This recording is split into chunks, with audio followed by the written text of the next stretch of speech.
everyone, and welcome to Season 2 of Kicking It Classic with JCD as part of the PWP Nation Network. I am your host, John JCD DiMaselli, and I am so excited to bring you the first episode of Season 2. We hope you enjoyed the 6 episodes of Season 1, and we will hope to continue to bring you the entertainment and enjoyment and the stories and knowledge that come with some of pro wrestling's most bizarre stories, events, drama, and so on. Before we get started, you can check me out, John JCD DiMaselli, on Twitter at NYC1219. You can check out the show, Kicking It Classic with JCD, on Twitter at KITCWJCD. You could also check us out on Facebook at facebook.com/Kicking It Classic with JCD. And you can email the show Kicking It Classic with JCD at yahoo.com. Of course, as always, we are brought to you as part of the awesome PWP Nation Network.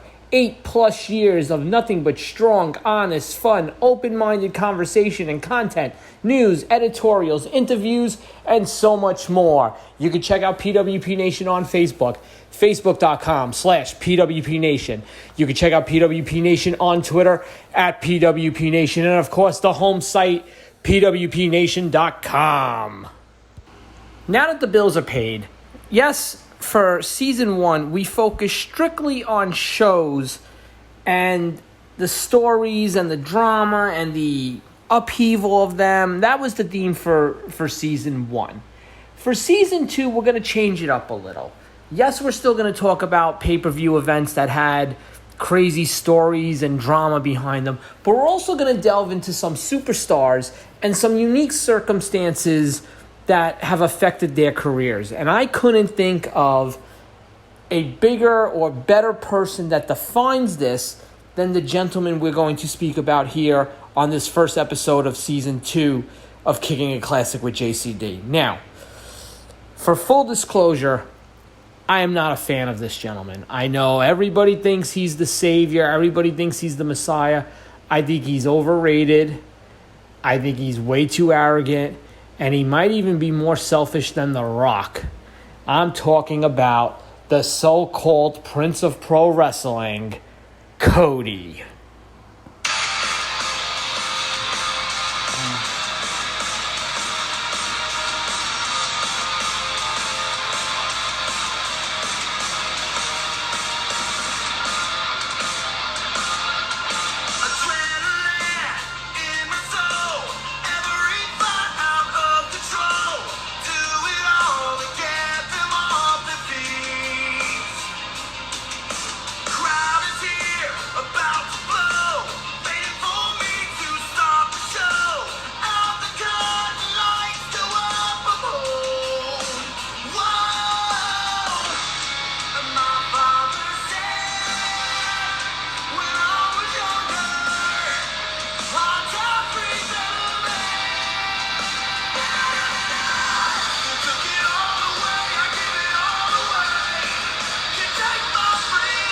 Now, I'm going to reference this by saying I really don't plan on touching anything post Cody's WWE run. The gist of this episode, in fact, the name of this episode is going to be Cody Rhodes, Where Did It All Go Wrong?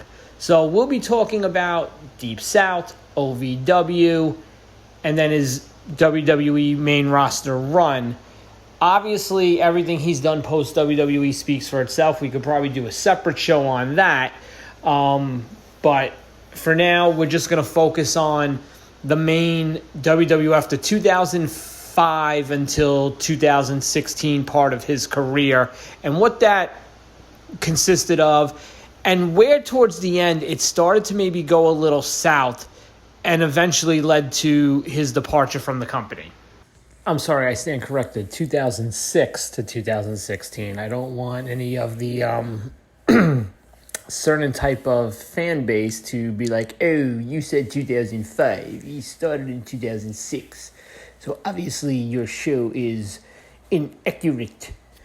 So we'll go with 2006 to 2016. Now, because Cody had been learning to wrestle from Dusty and several other popular WCW superstars all throughout his life, starting at 12 years old. Cody actually started in one of WWE's original developmental systems, OVW, in May of 2006. He actually had his first match in May 2006 under the OVW banner against Pat Buck, and then by the summer, he was already on OVW TV. He started his tag team with Shawn Spears, and around mid-August, they became a team. They got over pretty quick. They were thrown right into a tag title feud with the Untouchables, who were actually Deuce and Domino before they became main roster bound. And they would go back and forth. Cherry was involved. She would, pull the turn. She would pretend to be with Spears and Cody, and then turn on them. They actually traded the OVW tag titles a bunch of times over probably a 4-month span. So he was already having a good run in OVW, considering how new he was to the system. The fact that he was already in a tag team and had multiple tag title runs under his belt was pretty impressive at the time. Guys really didn't move along that quickly unless you were a big name that they were bringing in, like maybe a CM Punk or guys like that. But most guys really did not go through developmental the way he did. And it seemed like Cody was being fast-tracked for the main roster, because not only did he have the success with Spears in the tag team, but by February, they were already starting to tease the breakup. What people may not know is that actually for 24 hours, Cody was the OVW World Heavyweight Champion. On February 17, 2007, he defeated on an OVW house show World Champion Paul Burchill. However, in, older school WWE fashion, he did drop it back to Burchill the next day. But Spears was starting to get jealous. Then Spears challenged for the TV title while they were still Southern Tag Champions, and then they finally lost the belts in April. And by July, they were feuding with each other. Cody defeated Spears to win the TV title. They would trade it back a week later, and then they would actually blow off their match in a cage, and it was a no contest, and that was it. Cody was done by July of 2007, so he spent about 15 months in OVW, and that was it. He was done, and he was main roster bound.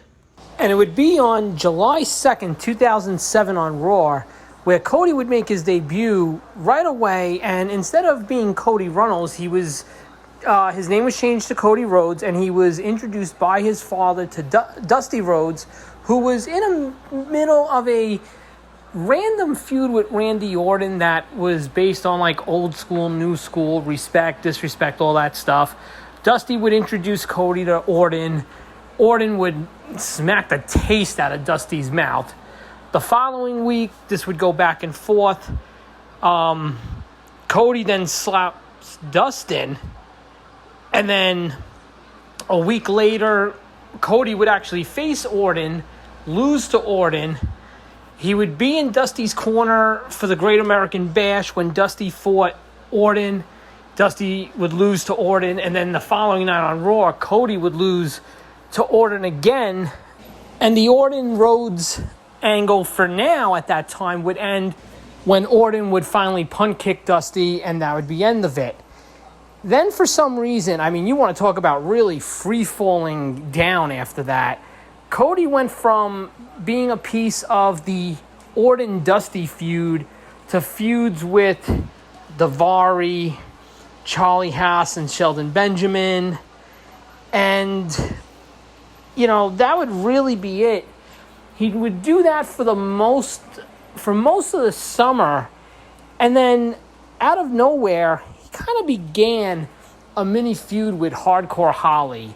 And that started with Holly defeating Rhodes 3 straight weeks.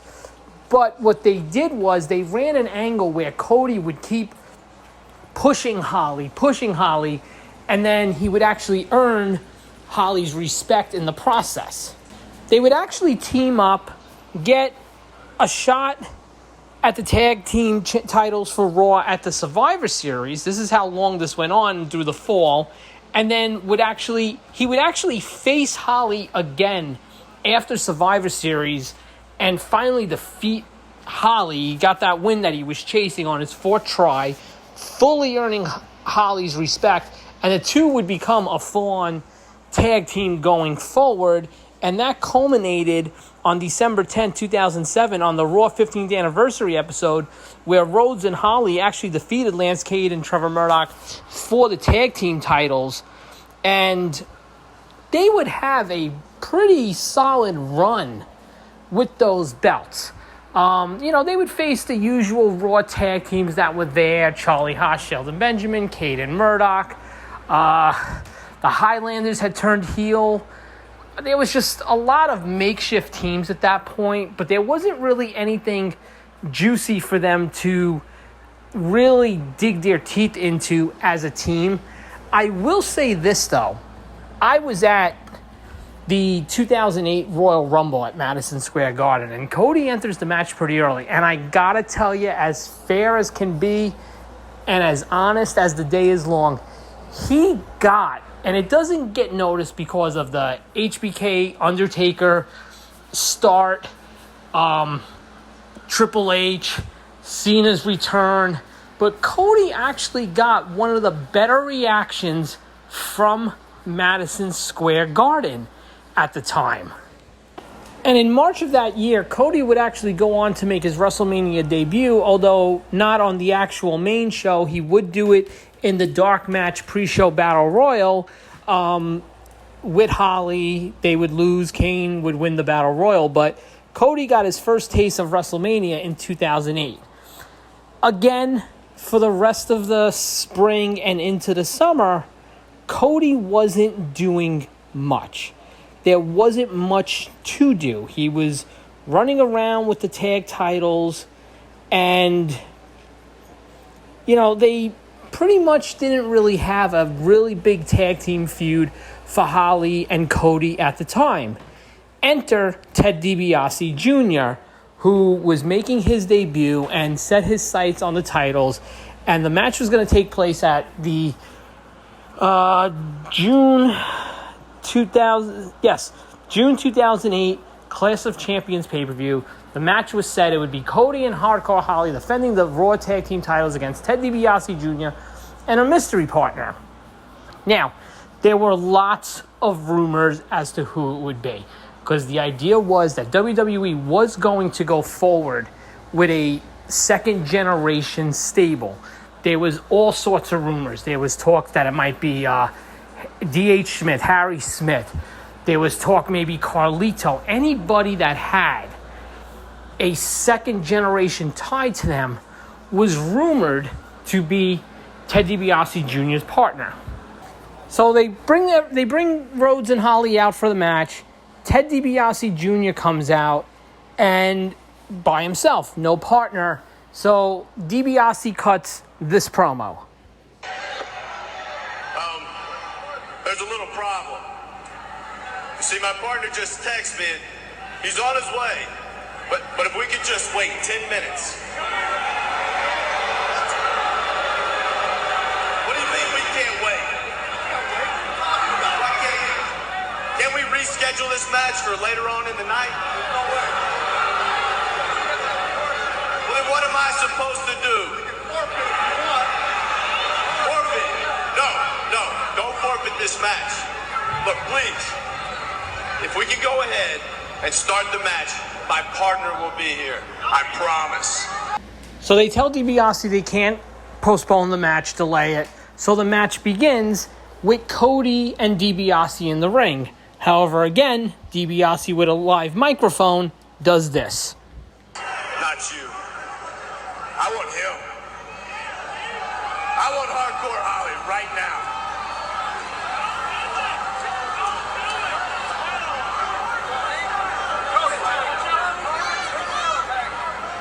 Well, he wants the veteran. We know that DiBiase's had a confident air about him, King, but DiBiase wants... Whoa, what the hell? What is this?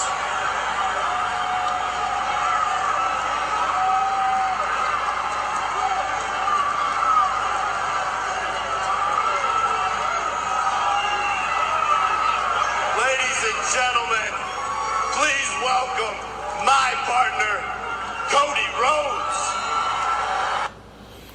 And there you have it. Team Legacy, or Team Priceless as they were originally called, was born. Rhodes turns on Holly, obviously. DiBiase pins him, and Rhodes and DiBiase are your new Raw Tag Team Champions. And they would carry the belts throughout the summer. Of course, they did the old WWF move of dropping the titles to a makeshift team that was also feuding with each other in John Cena and Batista, but they would get the belts a week after dropping them. And then they would form an alliance with the son of WWE Hall of Famer Alpha, with Manu. And again, the wheels look to be set in motion for this legacy second generation stable that was being talked about at the time. You got to remember, they also had David Hart Smith. Natalya was literally just starting in the system. They still had Carlito. They had guys. And then, of course, WWE had the option to go to the greatest second-generation star of all time, Dwayne Sorry, I can't even bring myself to say it. Randy Orton. But before we get there, they would carry the titles throughout the rest of the summer. And then around September, they would start exactly that, being teased and taunted by Orton. They would be involved in Orton's angle with CM Punk at the Unforgiven pay-per-view.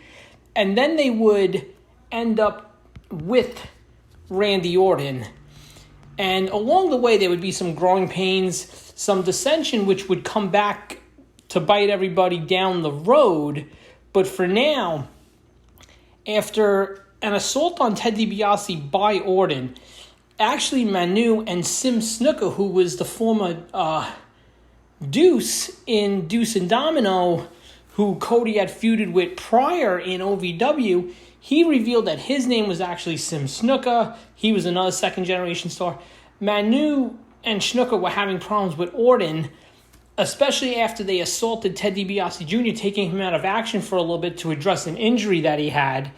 And Cody would end up teaming with Orton at the 08 Survivor Series and survive with him. There was an angle on Raw that had Manu and Snuka approaching Cody about attacking Orton. Ted DiBiase returns during this. And just when it looks like the four of them are going to attack Orton, DiBiase, and Rhodes attack Manu, Sim Snuka. They're done, and Legacy is officially born. And that would be Cody's role for the next, probably, that happened in November. So at least 15 months Cody would be involved in as part of Legacy with Ted DiBiase and Randy Orton. Cody would be part of the final three in the 09 Royal Rumble with Randy Orton and Triple H, which is not a bad spot for Cody to be in at all. And again, they would go back and forth with the tag titles prior. They never got them back, although they were part of the WWE title match at Backlash in 2009 when it was Randy Orton and Rhodes and DiBiase against Triple H, Shane McMahon, and Batista. So they were actually in a big main event program. As Orton moved away from Triple H around the late spring, early summer 09, Cody and Ted stayed involved with Triple H, doing some handicap matches, multi-person beatdowns, which eventually led to the return of Shawn Michaels, and Shawn Michaels teaming with Triple H for SummerSlam, which had DX against Legacy. If there was maybe the first crack in the Cody armor about being happy, I could see this being it. Legacy, for as strong as they were built up, got destroyed by DX at SummerSlam. What everyone seems to forget is there was another match between DX and Legacy. Besides the fact that Legacy was getting embarrassed by DX all over Raw, it was at a show called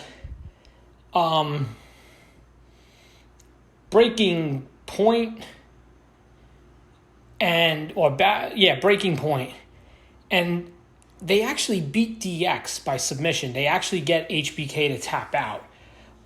Everyone forgets about that. Or Bragging Rights. Was it Bragging Rights? I forget the show, but it was the September show. Because what happens is everyone remembers SummerSlam, and then everyone remembers the official burial at Hell in a Cell, which is a shame because as strong as you built them up, you were just building them up to feed them to Michaels and Triple H, and that was just, I'm sorry, that was wrong to do. For the most part, in the winter of 2009 into the early part of 2010, they were trying to help Orton regain the WWF title. And now we're going into the new year of 2010.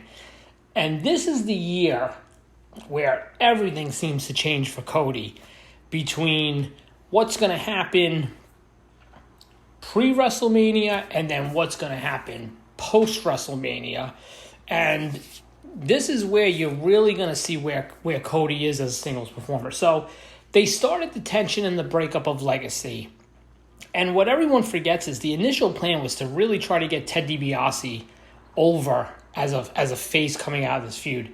There were a couple times where Cody and Ted, made mistakes that cost Orton title matches against Sheamus. Finally, it all came to a head between the Royal Rumble and the Elimination Chamber pay-per-view, which led to a triple threat match at WrestleMania with Randy Orton, Cody Rhodes, and Ted DiBiase. Now, like I said, the plan was to get DiBiase over as a massive baby face.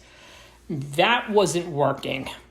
So now, do you go back to Orton or do you try Cody? The company went back to Orton. Orton wins the triple threat. But you could tell, obviously not on Orton's level, but Cody was years ahead of Ted DiBiase. So we have WrestleMania. We come out of that and we head into the draft. And Cody, which is probably a blessing in disguise for him, ends up drafted to SmackDown. And for the first couple of weeks, he's feuding with John Morrison and guys like that. Matt Hardy was still there, and he was working with guys like that. Then shortly after he got his feet wet and cemented on SmackDown, then things got really interesting. Cody would air a series of vignettes about grooming, manscaping, etiquette, and it was obvious Cody was headed towards a major character change, and it was through these vignettes that dashing Cody Rhodes was indeed born.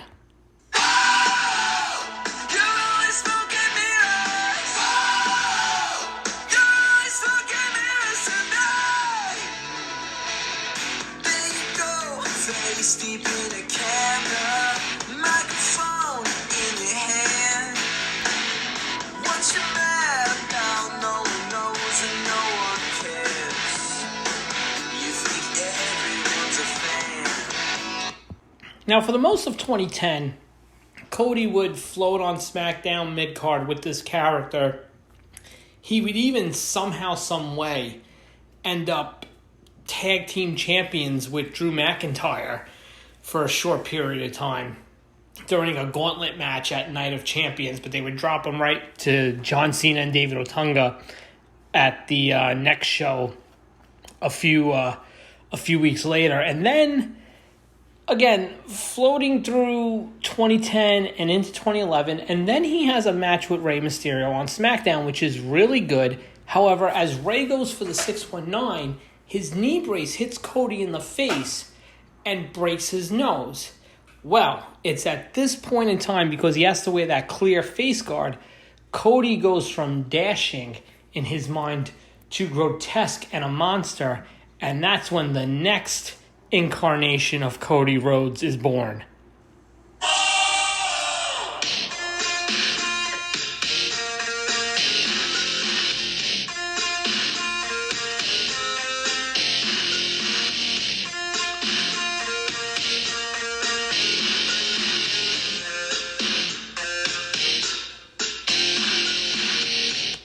And this would set the stage for a big match with Cody and Ray at WrestleMania 27.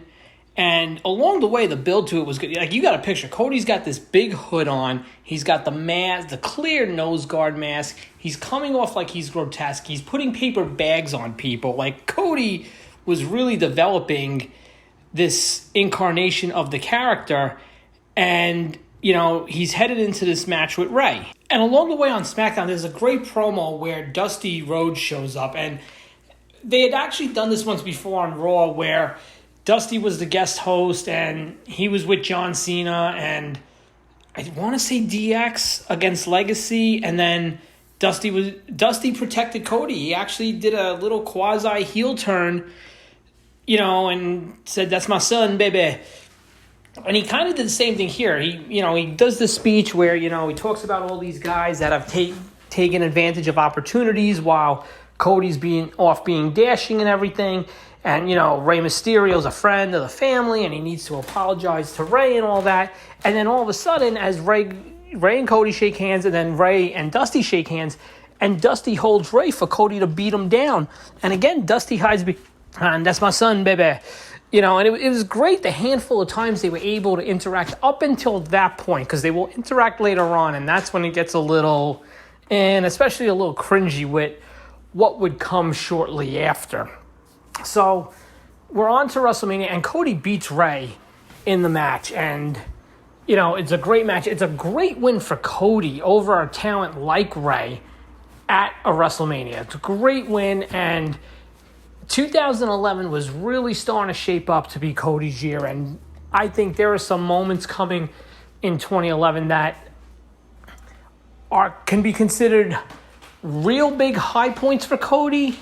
And then there are some that are like, these are pretty low shitty moments. And we're going to get into it as we start, you know, going post-WrestleMania, post-Ray feud with Cody, and really delve into where he was at. He was really hitting his stride.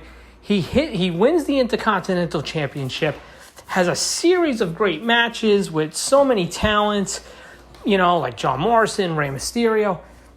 Well, no, Morrison was gone at that point. But, you know, he was putting on great matches. He rekindled a feud with Ted DiBiase Jr. So, I mean, Cody was really starting to hit his stride as potentially the next big breakout star on SmackDown. And finally, in August of 2011, that would happen as Cody would defeat then Intercontinental Champion Ezekiel Jackson for the title. And he would go on to have a really good, solid 33-day reign. And along the way, the only negative would be that he got looped back in with Ted DiBiase Jr. and Randy Orton for a little bit. But he also was putting on great matches with John Morrison, Daniel Bryan, even Ted Jr. And then he got involved in a feud with Orton. And the only problem with the Orton feud was he never got that win over Orton. Most of their matches were non-title. Orton even destroyed the face mask and ending the disfigured Cody gimmick.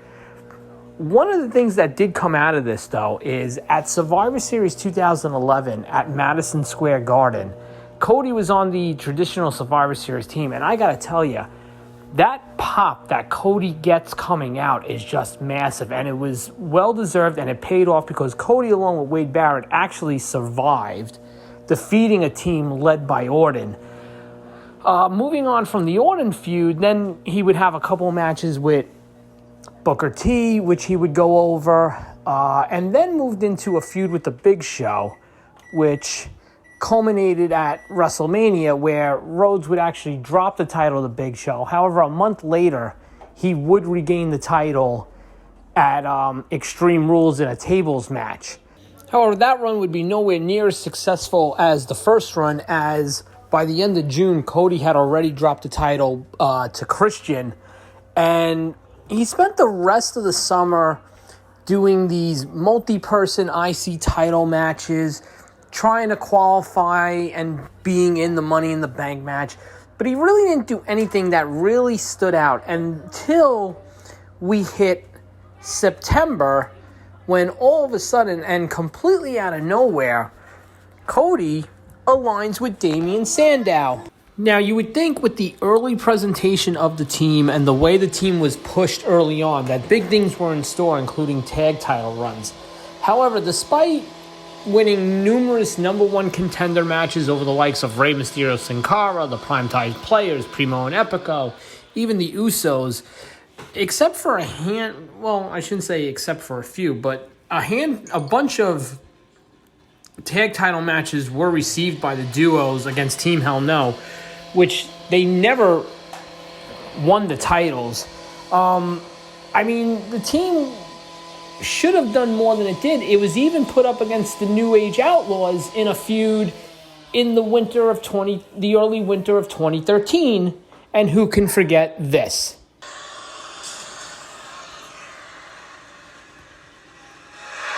following interpretation is brought to you by Taste and Good Form. Cody. Oh, you were not aware of this? Your posterior better contact someone at once.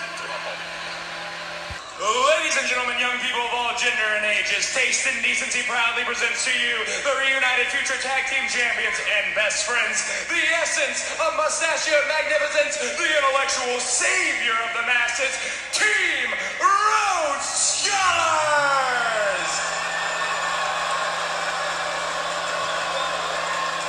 And if you're not down with that, we have 2 words for you.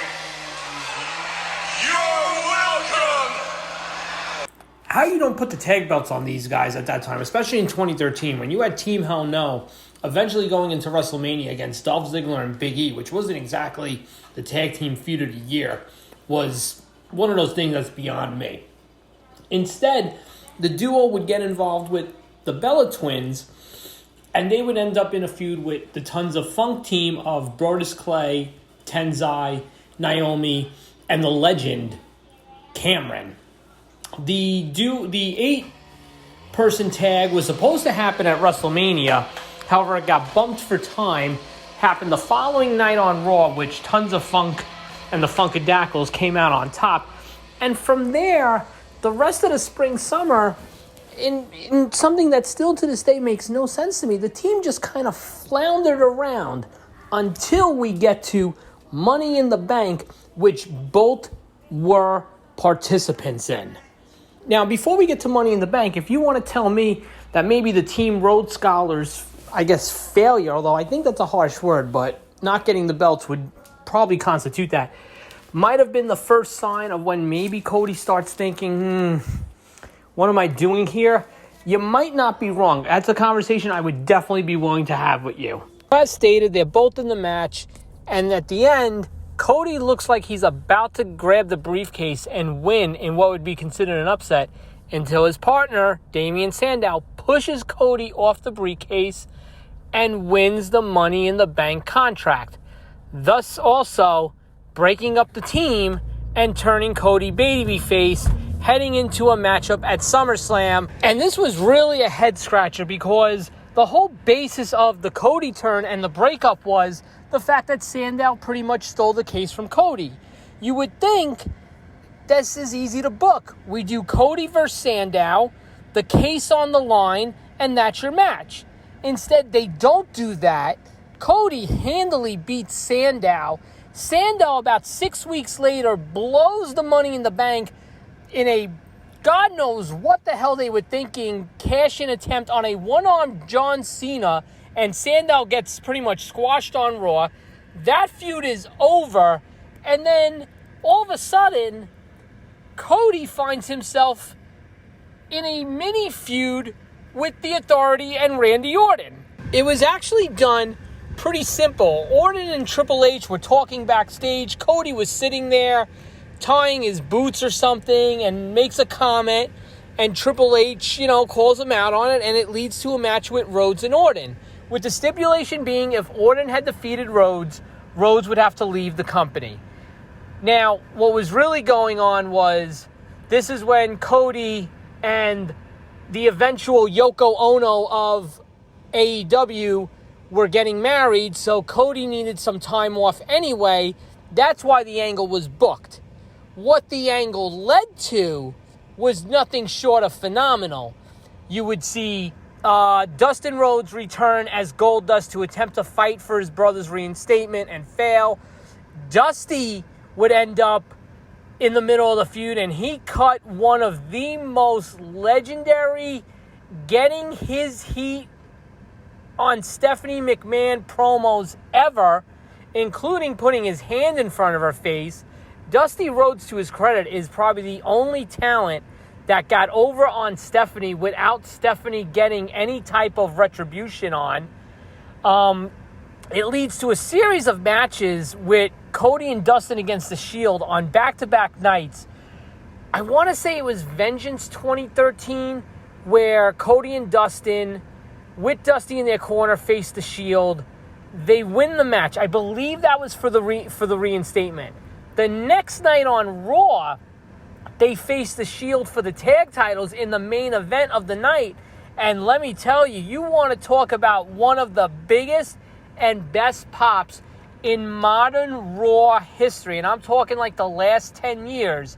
It is when, even though Big Show got involved, when Cody and Dustin defeat the Shield for those tag titles, man, that arena erupted, and they were off and running, and they would defend the belts. You know, they'd be at the, sites of the Authority for a while, and then all of a sudden, they ended up in a weird match at the Royal Rumble 2014 against the New Age Outlaws for the tag titles, in a match that you think, all right, Cody and Dustin should retain here. They actually dropped the belts to the Outlaws, and then they started this slow build of dissension and miscommunications between Cody and Dustin, which sent them spiraling on a losing streak. It was really a weird turn, and again, it was a case where Cody was involved in a team, and the team went from white hot to ice cold. And again, if you want to say maybe these are the things that lead to him kind of, what am I doing here? I would not say you're wrong. He was part of the WrestleMania Battle Royal, the Andre the Giant Memorial Battle Royal, I believe, at WrestleMania 30. And they really weren't doing much else other than losing. And then the story took another unique turn.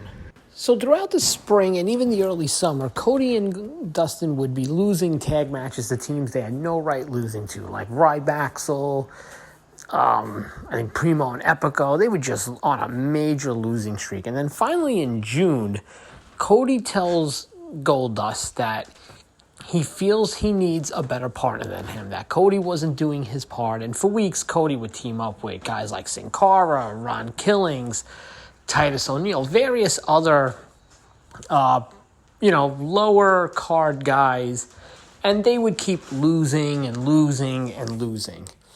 And then finally, in late June of that year, Cody debuts a new character called Stardust, which is a take on Dusty's old AWA persona. And the team becomes an instant success. They beat Ryback, which was Ryback and Curtis Axel. They get on a run. They earn a tag. Let me rephrase that. They face then tag team champions, the Usos, in a non-title match, and they win.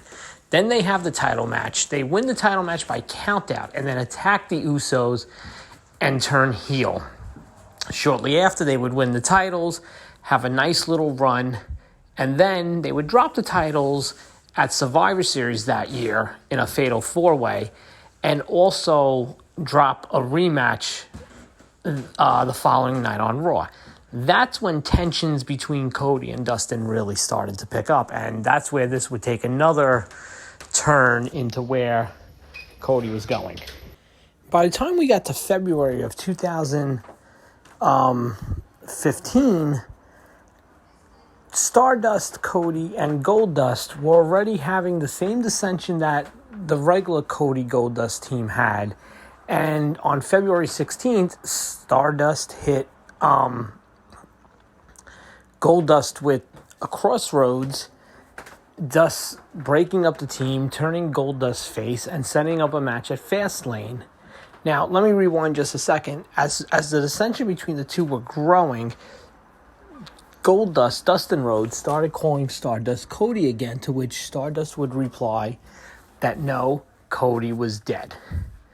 So they have the match at Fastlane, which a lot of people were really pushing for this match to be at WrestleMania. And why it never was, I don't know.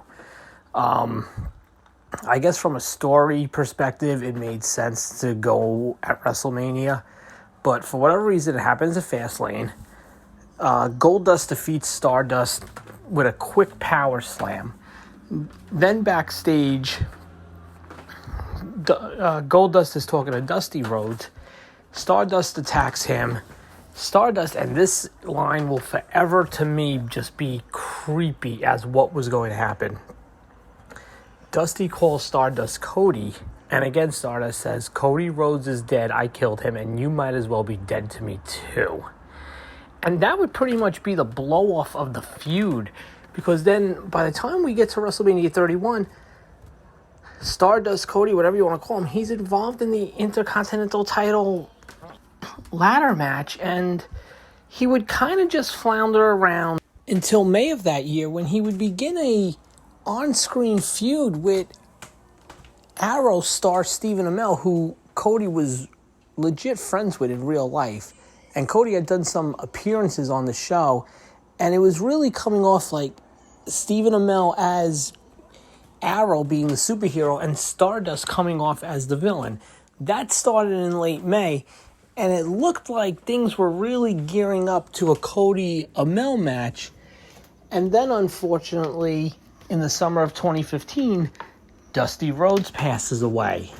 And understandably so, Cody takes some much needed and deserved time off until returning in mid-July. When he does, his first match back is actually against Neville.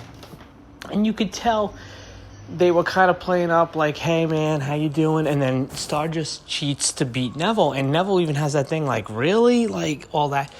This would lead to Stardust aligning with King Barrett to face Neville and Stephen Amell at SummerSlam, which Stardust and Barrett would lose. Shortly after, Cody would align himself with the Ascension, calling themselves the Cosmic Wasteland. That didn't go anywhere. They kind of did that for most of the fall and the winter, just losing to anybody they faced. I think they have one win, and that was against Neville and Ascension at the Night of Champions pre-show that year. But other than that, they just lost to everybody. Then it looks like the character was taking an interesting turn. Titus O'Neil was the first person to do that, to tell Stardust to drop the pain and the craziness and go back to being Cody, which pissed off Stardust to no end. Cody and Titus would feud. Cody, as Stardust would defeat Titus pretty soundly. Again, we head to WrestleMania. Cody's involved in the Intercontinental title ladder match again, which he does not win. Now, after that, he doesn't really do anything. And all of a sudden, in mid-May, right before the Extreme Rules pay-per-view, Cody, unbeknownst to anybody on Twitter, announces he has requested his release from the company. He's eventually granted it, so he's gone from the company, and then literally right after the Extreme Rules pay-per-view ends, Brandy, who was then known as Eden as a ring announcer, was granted her release from the company as well. On a little side note, there are some people that have always felt that, if Brandy knew she was going to ask for a release, she shouldn't have worked the pay-per-view. They feel like, she kind of did that to work a payday. I agree with that. Everyone could see what was coming, and Brandy kind of did some bad business there. But again, this isn't about Brandy. This is about Cody. So the stories out there are that when Dusty passed away and Cody decided to come back, WWE asked Cody, what do you want to do? And Cody even tweeted, and we'll have it on the Twitter and the Facebook page, a quote from Dusty saying, finish what you started. So Cody stayed as Stardust. It makes people believe that maybe there was a chance that if Cody would have said, you know what, I want to ditch the Stardust gimmick and go back to something else, they probably would have let him. But he didn't. He decided to, again, if it was on Dusty's advice, whatever the case is, again, finish what he started, I guess, wrap up the arc on the Stardust character. Then there's also the story that, well, it's not a story because it's true, because it's aired. And again, we're going to get this for the site and the Twitter as well, that Cody and Brandy filmed some promos, vignettes of kind of what the Cody Rhodes character is now. And we're told no by WWE, that WWE, most notably Triple H, pretty much told Cody, we have you in a spot, we have you in a role, and we like where you are now. I could believe that. I've also heard those vignettes and promos that Cody and Brandy Hill used were what he used prior to his arrival in Impact Wrestling. So, he took the time and the effort to make them. I can't see how, even though they did, why WWE would, say no to that. Like I said, they did. I guess merchandise plays a role in it, but again, you've got Stardust as a heel, you don't have him as a face, and he was at a spot where you really couldn't turn him at that point.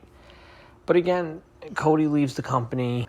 Depending on who you talk to, and depending on, I guess, the type of interview Cody's doing, it does seem, for the most part, that he did leave on relatively good terms. Despite it all, and despite all the shenanigans and antics that have gone on since, it does seem, maybe not with Vince, but it does seem like he does have some sort of a pretty positive relationship with Triple H. Would we ever see Cody back in the company?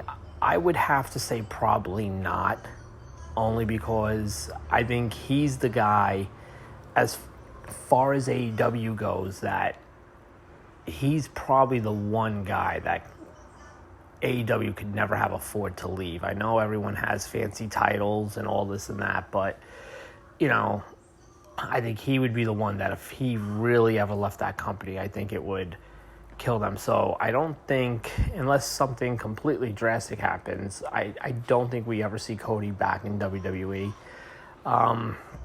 It's a shame, He had an okay run there that should have been better. Could it have been better? Absolutely. Should it have been better? Absolutely. I mean, just alone this episode, we went with like 3 or 4 different times that, even something as simple as give him a tag title run with Miz, with Damian Sandow, or really let him and Dustin run with the belts, or even him as Stardust with Dustin. The Money in the Bank, the IC title, never getting that big win over Randy Orton. Countless opportunities, and I guess over time that's what leads to frustration. But we'll never know what the true story is. Like I said, there have been things that have come out on both ends. Hey Cody, what do you want to do now that you're back? And hey Hunter, hey Vince, I have this idea. No, we're not going to go with it. So I mean, it's probably one of those things where you could probably see blame on both sides. Maybe if Cody would have spoke up in the summer of 2015 and said, listen, I don't want to do Stardust, but I want to do this. Maybe because of the circumstances around Dusty passing and how close Triple H and Dusty were, maybe things could have happened. But again, WWE shouldn't have been so close-minded. When Cody comes to them with a bunch of promos, he took time to tape and say, no, we're keeping you where you are. That's something Dusty would have done in early WCW. Just ask Steve Austin about that. So, for episode 1 of season 2, which is our 7th episode overall, again, I am John JCD Dimicelli. Thank you so much for listening. For episode 2, we are going to touch on the drama and craziness involving the main event of the 2011 Money in the Bank pay-per-view. So again, I am John JCD Dimicelli. Thanks for listening. We'll see you next week.